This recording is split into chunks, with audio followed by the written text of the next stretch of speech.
Hi, I'm Dr. Roseann, and I'm a mental health trailblazer. Join me as we have real conversations about real solutions to kids' problems. And today we're talking about how we parent a child with OCD may actually be contributing to their child's OCD. So let's dive in.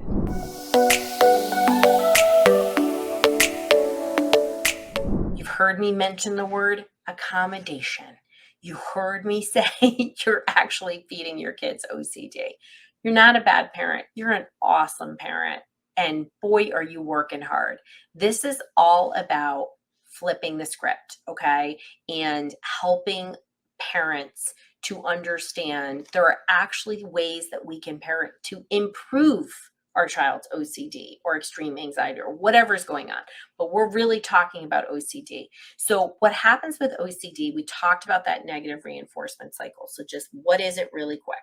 So, the way OCD works in the brain, because everything is about the brain. I mean, Dr. Rowe, it's all about how are we using the brain to unlearn things and learn what we should, right? How are we calming the brain? Everything starts with the brain. And when we use brain informed techniques, we're using techniques that get kids and families better. Okay.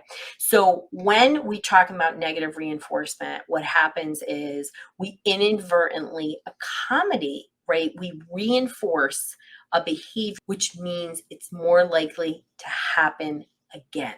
And when we have these habits, these negative habits, because that's what happens with OCD, they get reinforced negative beliefs, worries, fears. If I don't do X, this bad thing will happen. And that's what obsessions, compulsions, and rituals are all about. That's it, right? They don't have to make any sense. And let go of the idea as a parent that this has to make sense. I'm telling you, it doesn't. And when you try to talk to your kid about how it doesn't make sense, they already know that. They're scared out of their mind. So, what we have to do is we have to not reinforce their worries. So, even when you know your kid is freaking out, they're really upset.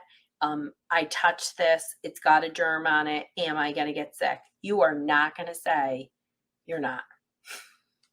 You're going to say, yeah, you could. And your kid is like, you're going to almost see the Bruce Banner turning into the Hulk there for 16 seconds or maybe longer.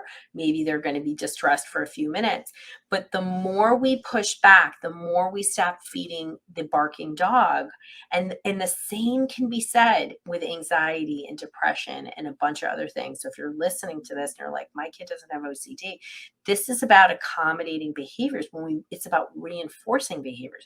So the more we push back, the more the brain of your child says, oh, the bad thing didn't happen. The worry didn't happen. I can do this. And the way it works is we push down the behaviors and eventually we extinguish it. Now, as Tony Capanna, my papa would say, it's easy with the mouth.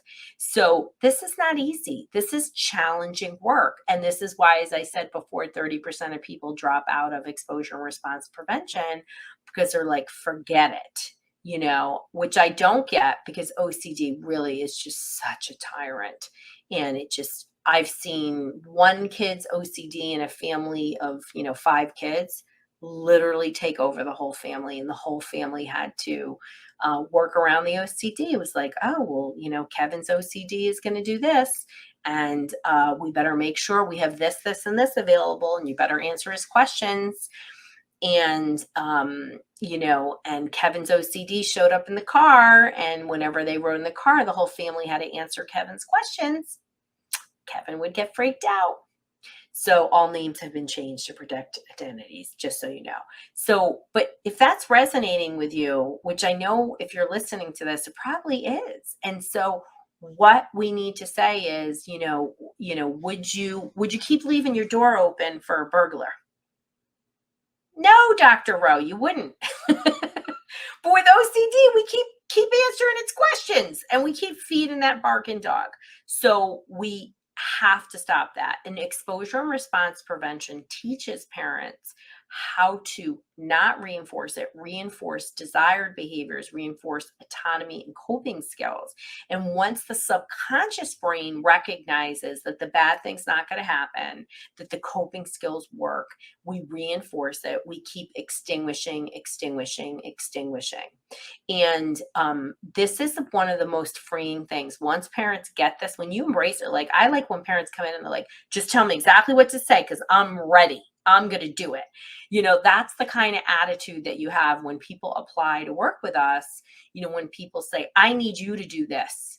No, no, no, no, no, no, no. You don't get accepted. What I like for people to say is like, show me the way. I'm done. I'm ready. I'm so sick of X, Y, and Z not working. I need this to work. And whatever has to happen, this is what I'm going to do. And that's when we know, because it's about reinforcing behaviors, extinguishing behaviors, getting rid of things that don't serve us. And it takes time.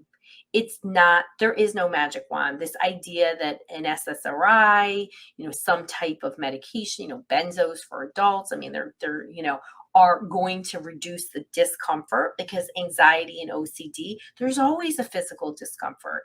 You're so revved, your brain, when you see the brain of somebody with OCD, anxiety, panic attacks, and for kids who are on the spectrum that have OCD, which is a common occurrence, or PANS and OCD, I mean, their brain is just on fire.